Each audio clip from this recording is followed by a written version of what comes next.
Over the past few years, truth in politics, what's honest, what's accurate, what's grounded in reality, has seemed to be worth less and less with every passing day. And in 2020, that has had very large consequences that we can see in the news basically every day. But what if there was a plan? Something that would put us back on the path towards people actually caring whether what they believe has any basis in fact. Well, we have a man who's gonna be joining us to break down one possible path towards that. The co-author of Pro-Truth, a practical plan for putting truth back into politics. Tim Ward, welcome to the Damage Report. Hey, my pleasure to be here. Very glad to have you here. As soon as we saw the book, I knew that I was going to want to talk to you because this is one of the things that has been bothering me for years, that people, I can't say what it was like 100 years ago, but I know that recently it seems like people don't really care if they believe things that are true, if the politicians they support are telling them things that are true. Tell me a little bit about your decision to engage in this area of truth in politics.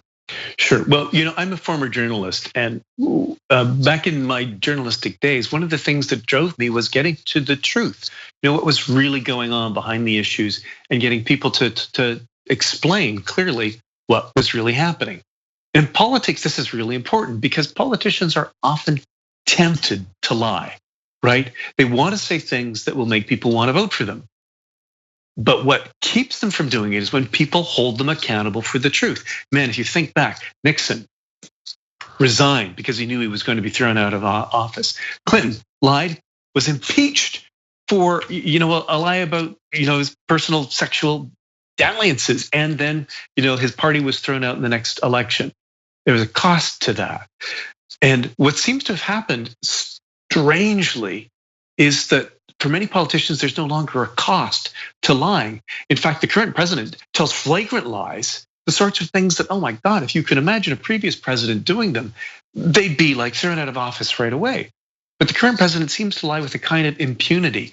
This, my co-author and I believe, is a slippery slope, because if you let politicians lie and you take truth out of politics, then the best liar wins, and that will inevitably lead to the erosion and destruction of democracy. You'll get corruption, you'll get incompetence and authoritarianism, and we are on that path.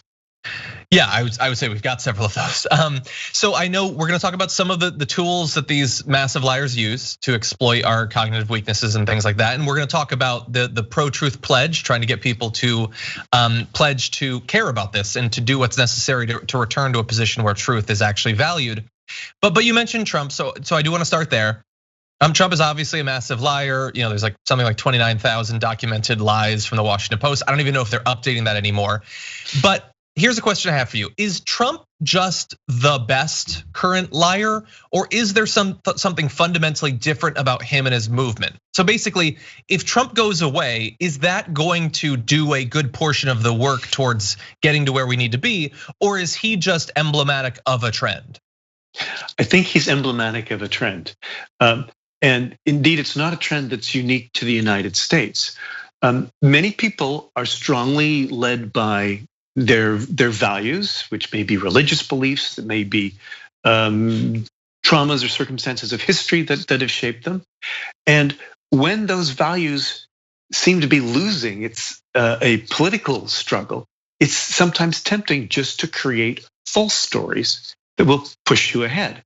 The problem is, in a democracy, if people begin to believe false stories and don't take a look at truth as mattering, not just their values, then they can be led into a situation where, first of all, they're accepting non-truths. But the next step from that, when you get authoritarians in power, is it becomes illegal to question what the government tells you. This is what I think Americans have not got. When I was a young man, I taught English in China for a year.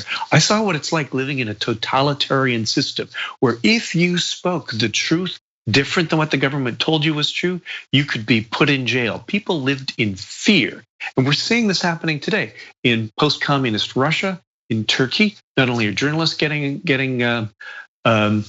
imprisoned, but people are suffering for telling the truth. So man, if you say the truth will set you free, which is a bedrock of American democracy as well as biblical, the opposite is also true. You follow lies, you are gonna end up in chains, my friend.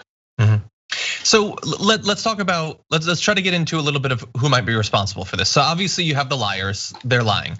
You also have people, it seems to me, looking at regular people across America, they seem to care less. Like QAnon has absolutely exploded over the past couple of years. So is this that Trump and others are getting more sophisticated in understanding what makes a successful lie, how you can get away with this? Or is this also that people are moving away from really caring if their political beliefs are informed by accurate facts and just wanting to, I don't know, in a difficult time like 2020, wanting to believe these things that make them feel better? Where's the responsibility there? Who's most responsible?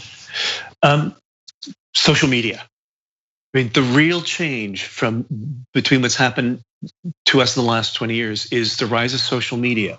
What this means is people are being bombarded by false information, by lies disguised as truth, as legitimate reporting in many cases, like 100-fold what they were more than 20 years ago, right? You used to see the National Enquirer in the newspaper stand, and people knew, alien baby, Elvis's alien baby. People knew, yeah, that's just crap. Some people read it, some people believed it, but most people knew better. But now we're seeing very sophisticated, deliberately, quite often planned misinformation cams that come to us through social media. And here's why that gets past our defenses. Somebody sees it on social media, they send it to their friends and relatives. So a friend or relative of yours, who's a social media friend of yours, sends you something. When we hear information from our friends and relatives, we are inclined to trust it more than when we hear it from strangers. Social media allows misinformation to get through those filters and then show up on posts from people we like or trust. So it's harder to spot the lies when they're incoming. And this is one of the purposes of the book Pro-Truth. It's to help better protect people from lies when they're incoming, because they often get past our filters. And if they're in there and then we say, well, is this true or not? It's already started to do some damage. So that's the first thing. Spot lies when they're incoming. Then you can take action to push back. So I know that you can't go through everything. It obviously is a book length process to learn how to ward this off. But what are some simple things that people who might be watching this that are likely to be active users of social media? What can they do to be a little bit better prepared to identify false information?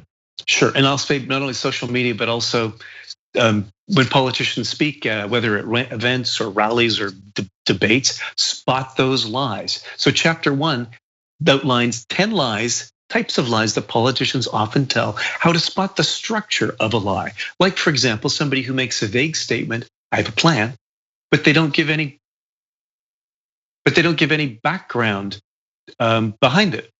No evidence. So, if they had a plan, wouldn't they reveal some of those details? So absent that, you got a problem. So that's one, spot the lies. But to me, the biggest thing is something called the illusory truth effect. Become smart about this devastating effect. When we hear things repeated more often, we are more inclined to believe they're true. That's a cognitive bias that affects all of us. It doesn't mean we'll 100% believe a lie, but we are more easily persuaded. The best example for this is the way Trump on social media and Twitter said crooked Hillary again and again and again. And I remember at the time being really flummoxed by some of my friends who'd say, Hillary, yeah, I like her, but I don't really trust her. I'd say, why? What are the facts that make you distrust her? They say, I don't really know. There's just something about her. Well, that something was Trump, like a drip, drip of a Chinese water torture, was repeating crooked Hillary again and again and again. When you hear something, even if you know it's not true many, many times, it's hard to defend against it seeming more real. Yeah. And for people who spend a lot of time on social media, they're going to come across those sorts of repetitive lies.